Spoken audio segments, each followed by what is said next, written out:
Росіяни атакували Україну шахедами, і цієї ночі наші повітряні сили збили усі 18 шахедів, всі 18 дронів, які запустив ворог по Україні.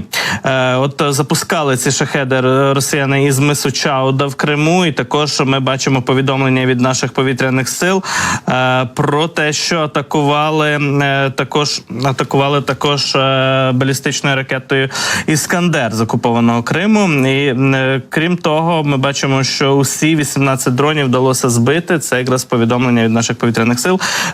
Всі шахеди було ліквідовано, знищено. Причому збивали їх у межах багатьох областей. Розлетілися ці 18 дронів ворожих по багатьох українських регіонах. Зокрема, збивали шахеди в Київській, Донецькій, Дніпропетровській, Черкаській, Кіровоградській, Запорізькій, Херсонській і Хмельницькій областях. Тобто і на півдні України, і в центрі України, аж до Києва ці дрони долетіли також. І на захід країни теж вони прямували, до Хмельницької області долетіли так само. Ми там якраз пам'ятаємо, що в Хмельницькій області розташований аеродром у Старокостянтинові, і часто росіяни туди прокладають от такий маршрут, шляхи якраз шахедами.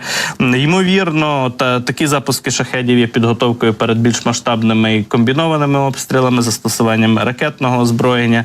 Принаймні, дуже часто саме так росіяни і діють. Спочатку йдуть хвилі шахедів, кілька днів, а то й тижнів розвідуються різноманітні напрямки, потім вже готують вони більш такий комбінований удар.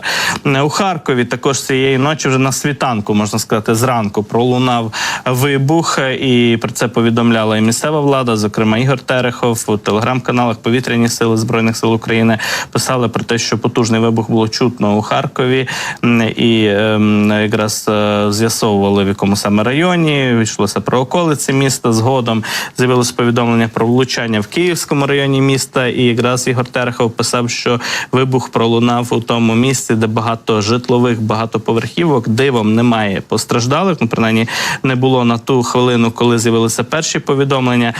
Згодом уже написали про те, що двоє людей було поранено фактично цим ударом. От в одного чоловіка гостра реакція на ці вибухи, на цю атаку, і ще місцеву мешканку було поранено.